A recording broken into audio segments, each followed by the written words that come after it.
Hey. What's up, guys?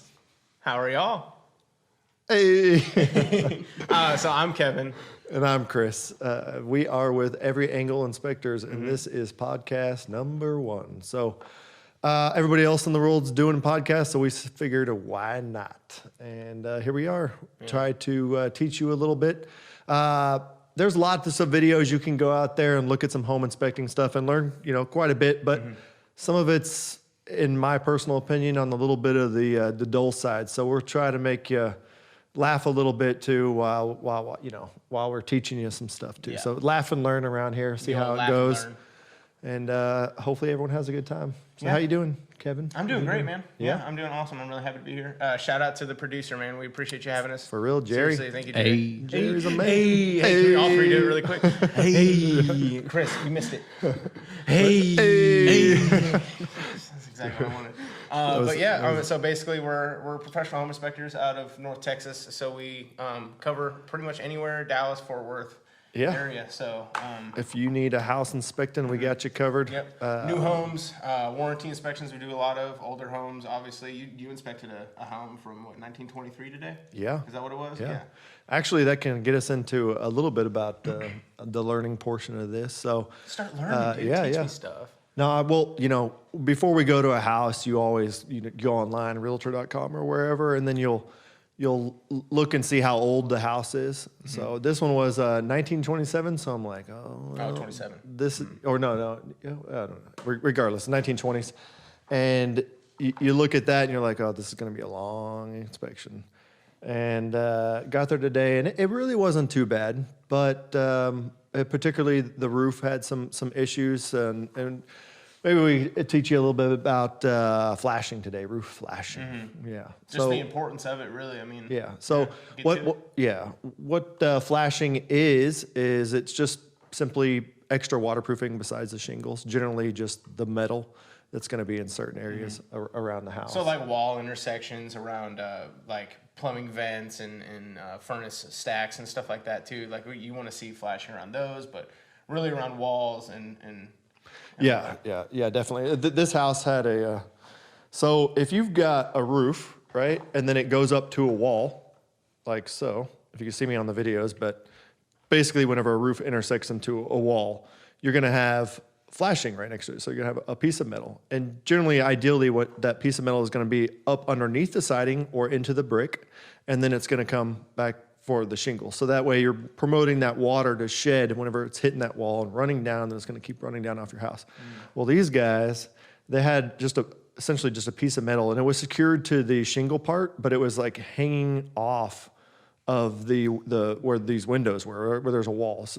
And I looked inside of it, and there's no caulking or anything. So literally, you're just creating. They made it so that the water will just flow into your wall right there, and mold. Yeah, There's dry rot. Yeah, it would. It would have been just better without that piece of metal. Yeah. Flashing, yeah. And a lot of people don't understand like the proper ways to install flashing too, because we've both seen pretty outrageous stuff when we get on roofs. It's like, all right, well, who installed that? Probably not a professional, or somebody didn't come through and check that work after it was done, and if it's not done correctly, it's only going to do bad for the house. Yeah, even on new houses. Kevin, you were just doing a new house too. It didn't have the.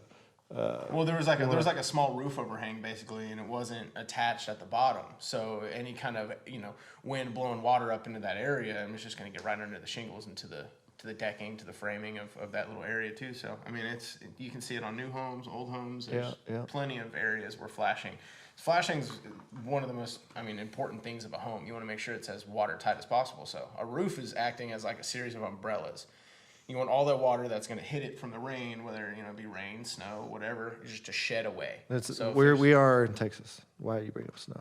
All right, guys, we're doing a short clip in this video right here because this is actually our first video, and it was filmed 1 week prior to our crazy storm that we just had in Dallas. So this might be a little bit irrelevant, but you'll see how wrong we were. And here you go. And boy, were we wrong. Let's do it. Continue. You're right. I'm sorry. I study internationally. You remember though, like whenever I was younger, I feel like it really snowed and iced like snowed so quite much more a when bit we were younger. more. I mean, right? we got It like what, a hasn't- tenth of an inch of snow the other day. Yeah, That's like now we go whole years without even having like any snow. Maybe like one ice storm, but You were all right. I feel like whenever I was younger, it did snow more here. Yeah. I really do. And now that I'm older, I think that we had the little snow the other day, and then what? It was like 3 or 4 years before that. Yeah. It's been a minute don't- since yeah. it snowed Yeah. here. Like actually. In the snowed last in 5 Texas. years, I don't remember. yeah, barely. we any snow. had that big ice storm during the Super Bowl for like the whole week, and the town was like completely shut down, and that was like the last thing. Yeah, if you guys are from the north and you come Yeah, if you stumble on this. you come down here in the winter and you just so happen to go when you get, like you said, a quarter inch of snow, just It ain't like that. everyone's yourself. gonna freak out. The town's gonna shut down. You're gonna think that everybody from Texas is Yeah, no, pussies. Texas is really the one place that when it snows, it does shut down. Yeah, Because yeah. we're not used to it. They're like There's a- call into work. I can't make it, even though nothing's sticking on the ground. Exactly. And if it does snow heavy, it really does. I mean, it's like we don't have snow plows on ready to go. Like, Yeah. If it and there has been a couple decent heavy snows to where it iced the roads and stuff. Yeah. There's nothing we could do. But yeah, like you're saying, like when we were younger, I remember being in high school and there was like a 2-week period. And actually, it was pretty sweet. It led up to Christmas break. So we had like 2 weeks. It was like just like ice. Like there was no driving, there was no doing anything. You just stayed at home. And then it led into Christmas break. And I was like, oh, this is sweet. I haven't seen that in 7 or 8 years. It's a long time since any kind of snow or ice like that. So, but I was in Ohio this past winter, or just a few months ago, 8 months ago. And it started coming down and started snowing really hard. And I mean, my car, just no traction at all. I have all season tires on it. It was incredibly difficult for me to get anywhere without going over 20 miles an hour. You said you drive a Subaru. I right? do drive a Subaru. Why is it not prepared for snow? I mean, I feel like if any, I feel like if any like- car yeah. is ready for snow, it would be a Subaru. Trust me, I was prepared once I found the right parking I lot. feel to like zone it in. maybe you just are not a very good driver. You don't know nothing. I'm a fantastic driver. I'm You know, we don't get a lot of snow here. We also don't get a lot of Subarus because there's not much of a know, reason man. for one. Yeah, But if you yeah. go up north, like if you go to Montana, California, I mean, everywhere you look, it's a Yeah. Subaru. Yeah, dude. That's what I love about Colorado, man. Everybody has like little Subarus. They're mountain cars. Yeah, Yeah. exactly. They're great, man. I mean, Yeah. even in Functional. Texas, they're very functional. They're great cars. Man. Yeah. I love Subarus. I actually just dude, I had a Subaru logo tattooed on my leg. We're getting off the home inspection topic for a second because I just got the tattoo covered up. Yeah, And, we actually this is two different stories, but we actually both have tattoos of car manufacturers. Hey man, I like to go fast. So I had this logo tattooed on me, right? Long story. It was a fun night. I wasn't like under the influence. I wasn't drunk or anything. I just got it. It turned out to be drunk. way bigger than I thought it was going to be. I was like, Like as I was getting the tattoo, I was like, what am I going to cover that up with? Like what am I going to do? So I ended up getting it covered up just a couple months ago by my friend's stepdad. And he like freehanded this design on me and like made it look real nice. And It was on your leg? Yeah. You were overthinking it. I would have on the just, thigh. just left it there. Dude, see, that's what I was thinking too. But I was like, man, like when I work out at the gym and I'm like stretching, I'm still just like, man, everybody's judging me for this half-ass Subaru logo I have on my leg. So, but I was happy to at least because now I can work on more stuff around Yeah, it no, and it'll definitely, all fit. definitely. So that's really the main goal of that. But All right. Well, my car tattoo is exactly the opposite. So, whenever I was 18, I was inebriated, and we were drunk down in Deep Ellum in Dallas, this little bar district out there. And I was real big into the cars, especially Camaros back then. yeah. you had an Yeah, IROC Z. yeah, I had an IROC Z as my first car. Yeah, It's, I think it's it's a sweet. lot of fun in that car. So you got a Chevy symbol. Yeah, You have I nothing did. to regret. Yeah, well, I yeah, truthfully believe, even if you got Look, a tacky haven't- Chevy symbol, you have nothing to regret. yeah, a little bit, but I got. It's not like you got a keep Subaru going, or right? something. Or a Ford logo. Back off, man. I'm prideful. of this Subaru. I go into this place, and so I'm like, I have two other friends with me. They're both into Camaros, fuck Mustangs, all that. And Hey, Mustang, dude, till death. And so I was like, okay, I'll get one if you guys get one. Okay. So I go, and then we're like looking up at the size of it. Nothing special, just the regular Chevy emblem.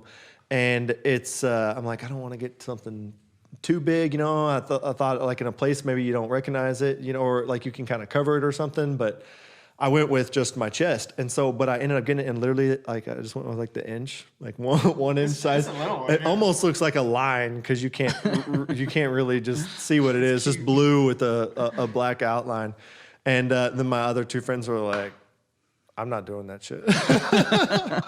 Like right after, I'm like, "Fuck you guys." I'd still to this day Yeah. do a Chevy symbol. No, Yeah, it's man. cool. I actually tried to get it removed, right? And then apparently, like, there's the different kinds of inks are harder to remove or not. Different or- colors, right? Yeah. Different colors and stuff. But so the black is gone after like one session, but the blue is like a whole bunch. I was like, whatever.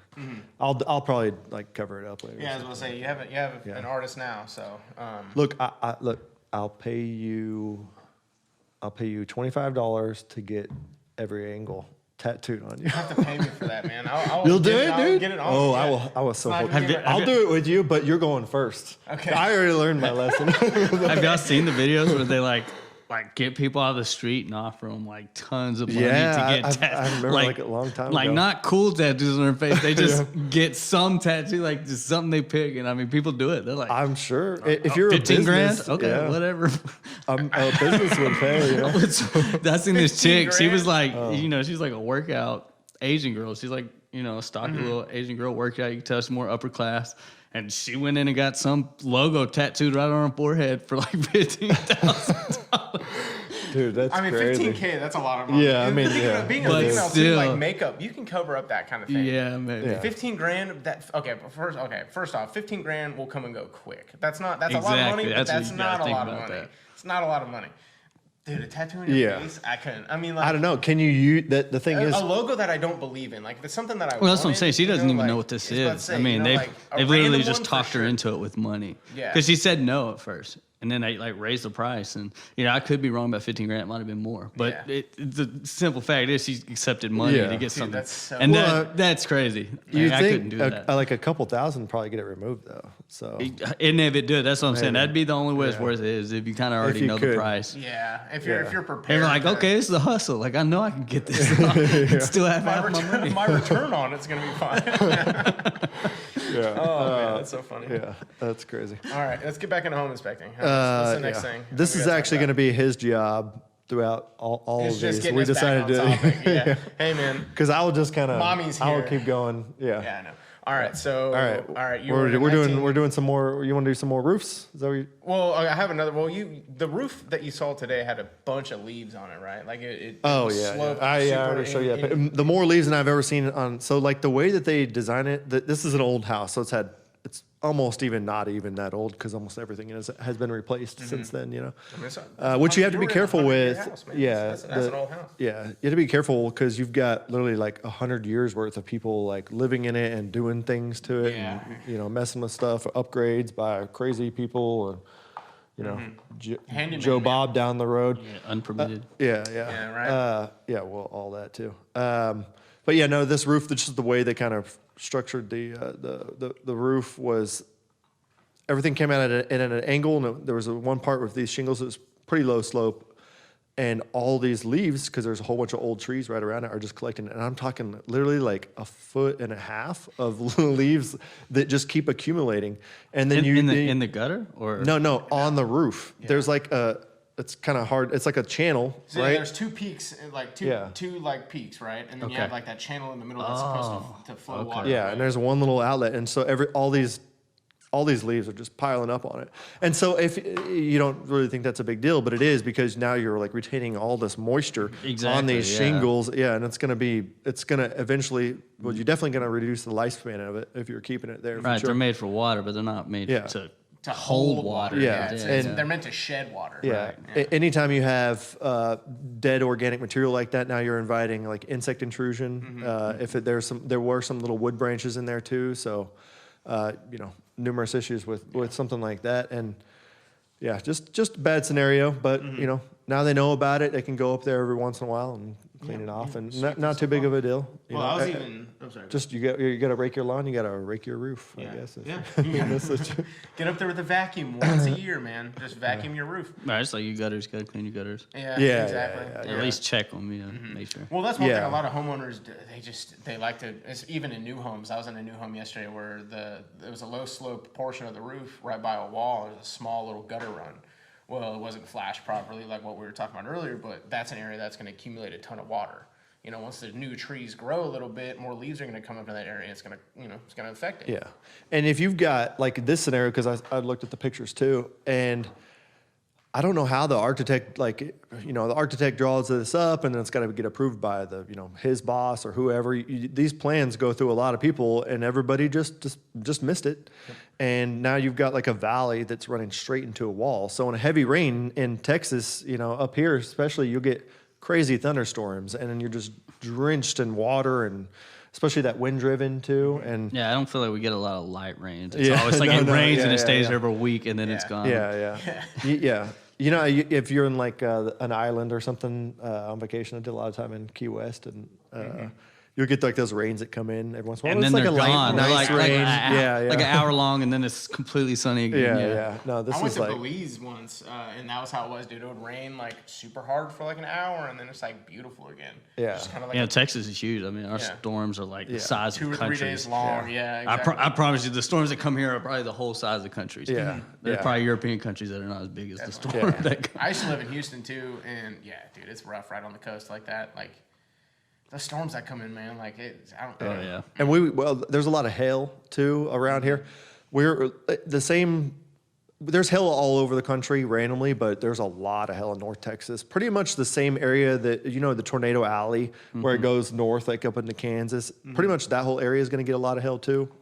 Expanded a little bit further than the tornadoes, but that's another bad thing. I mean, your home insurance rates are going to be a little bit higher here if you're moving from California or whatnot. But Is it really? Because I feel like fires out there are such a threat. I mean, yeah, there's Depending probably on the that too. Yeah, it depends on the area, but man, that's a tough topic with all the fires. Because I really feel like in North Texas we don't. I'm sure there's lots of claims and stuff, probably for hail and shingles and stuff, but I don't feel like we have a lot of home destruction, completely home destruction. Well, every now and then we'll get like really high winds, and I feel like, I know we've had several tornadoes, but I've never actually seen one or been in the storm myself. But because I've done a lot of insurance work too, and some of the regular straight line winds, even if you don't have a tornado, I did a storm one time on this commercial building, and we had some straight line winds. You can look up, they have weather reports that tell you about like what the gusts were.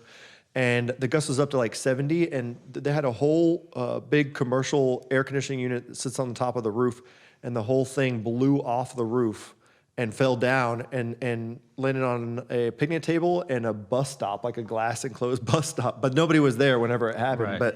But pretty intense stuff just from the wind. I feel kind of biased. I truthfully feel like that's the most weather danger we have here is high winds. I mean, I've seen like at least once, twice a year we get winds that are knocking complete trees down and knocking them into people's houses. I see that all the time. Oh yeah. Yeah.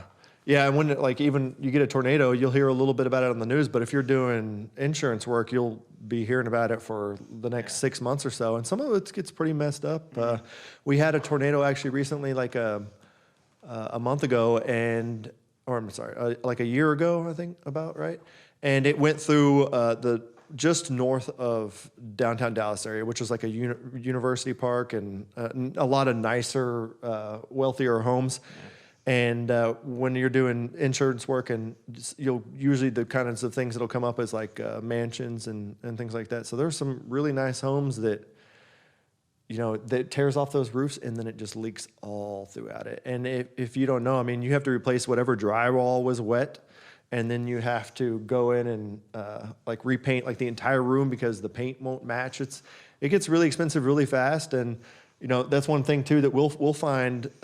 We use infrared cameras whenever we're looking at stuff, and that's invaluable to be able to see like a hidden leak in a wall. Like it will show up generally as a cooler temperature in the room. So yeah, it's important to find It's a it. really good tool to have. Yeah, we love it.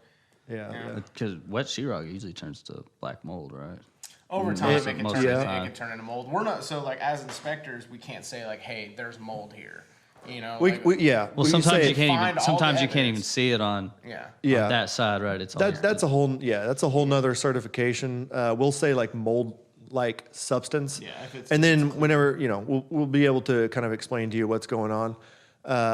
But mold growth can happen within it'll start happening within 24 hours, exactly right on the backside, and you don't know. So sometimes we'll pick up it's plenty of scenarios where we're picking up on with the infrared, and then you find a little spot right here, and then they go cut it out. Where I'm going back and doing re-inspection, and the whole back of it's just there's all mold. The insulation absorbs that moisture, and then that starts molding too. And that fast. yeah.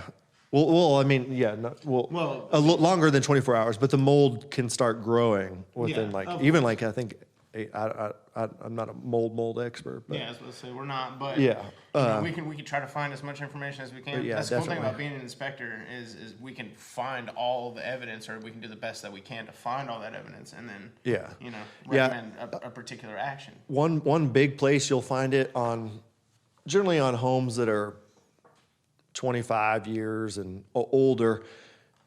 You got to pay special attention to the laundry room right there. Those little the water supplies, the hot and the cold, they are really synonymous. They will leak, and they'll have these little tiny leaks, and you just won't know about it. Or where you have your washing machine has a hole that you can stick in where all your dirty water goes into, and that whole little space, if it's not completely watertight, you're going to get a lot of water in. I would say, if a house is Is it more common with the way the pipes they used to use, the different? Oh, well, yeah, no, most, there's all different types. Modern houses, so everybody knows, your PEX. drainage pipes, your water supply pipes are going to be PEX. The new There's the the new ones that stuff. run all through the house. Yeah, and the yeah. different bathrooms. PEX is it's basically like a little rubber hose, essentially. You could think. You'll see them in the walls red or blue for hot or cold. Yeah, basically, and those it's pretty nice. really easy They're to way work easier to with, work yeah. with than Yeah. the traditional. I'm sure But plumbers love that because when they would have to solder copper all throughout the house, imagine how long that would take. So yeah. PEX is actually yeah. better sealed too, isn't it? From what we've heard, yeah. Yeah, obviously it hasn't been tested through the, Yeah. decades yet, but it's definitely we've found way less problems with that versus with other things. Yeah, but then again, time will tell with that kind Yeah. of stuff. Right. A lot of new builds are. All the new builds I've seen are PEX. Yeah, So, yeah. Time will tell. It's cheaper than How long has PEX been being used in houses? Oh man, that's a good question. So I know ever since yeah. we did work on houses, it's always been PEX, but I only started working on houses probably 6-7 years ago. Oh yeah. So- it's been. But I knew it was newer. I've always known. Yeah, it's newer. I know that when it first came out, it's good, but then didn't they have a blue PEX, like a? Yeah, it wasn't. You didn't used to be all It was red. The first it one was was a bad- it red was- and blue. Yeah. Well, wasn't there some blue stuff? I think it was PEX. It was plastic. I feel like it didn't last very You're long. talking about they do still actually have some that's like a PEX, but it's not as flexible. It's a little harder. I just remember some light blue stuff. Maybe it was something that they just used in trailer houses or something.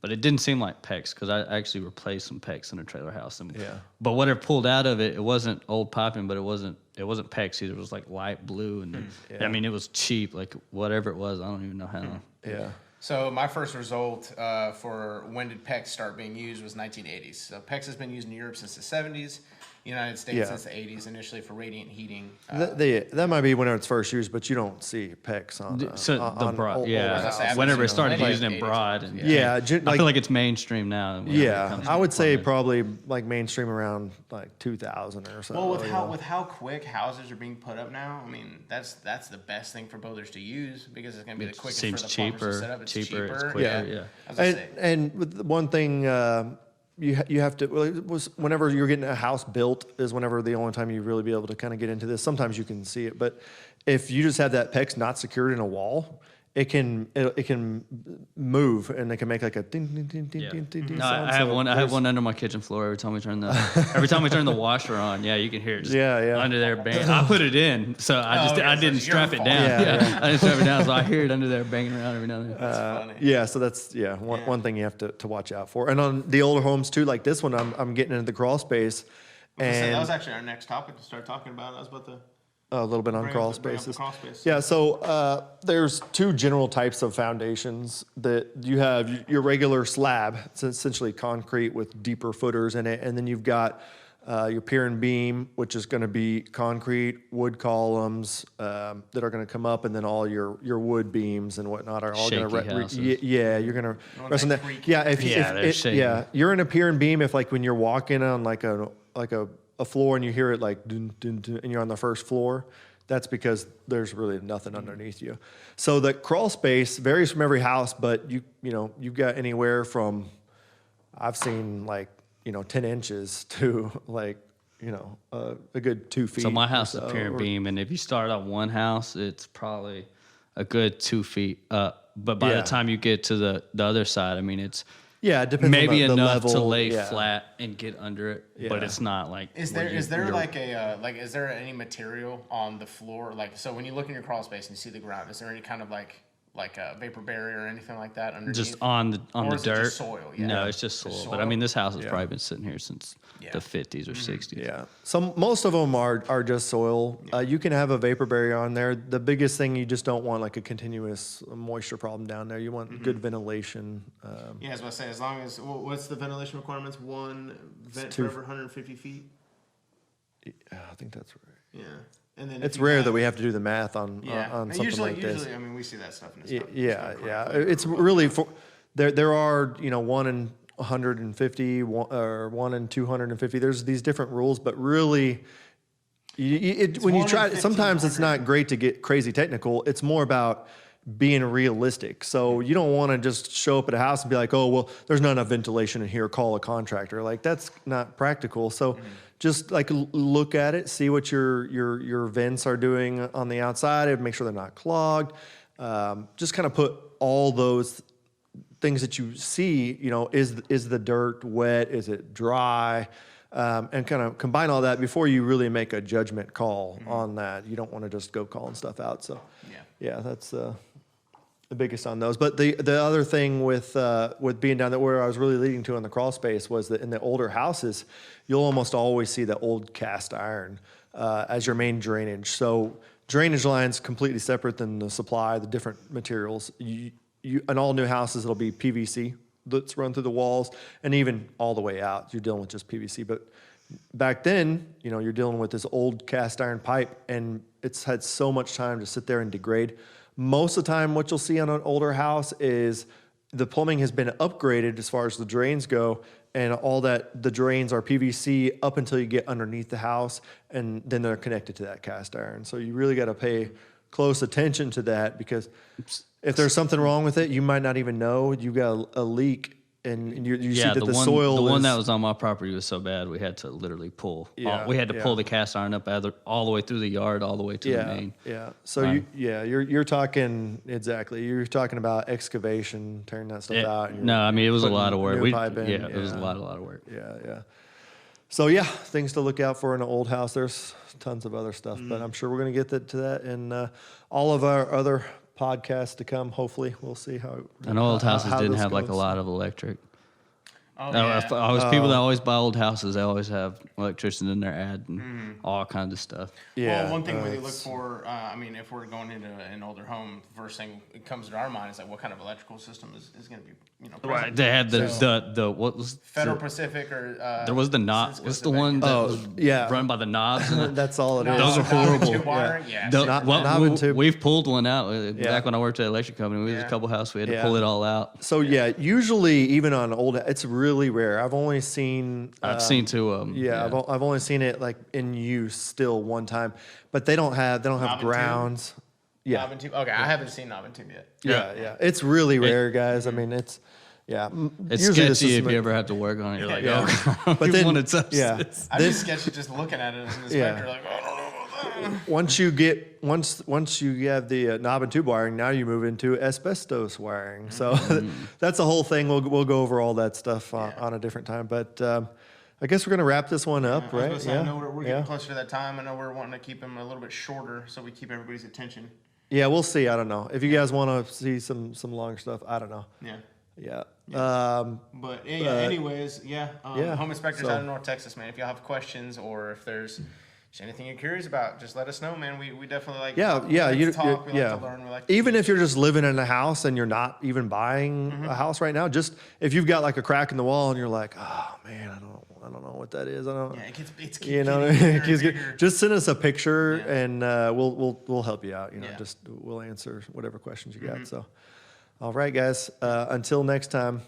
Hey. See you guys.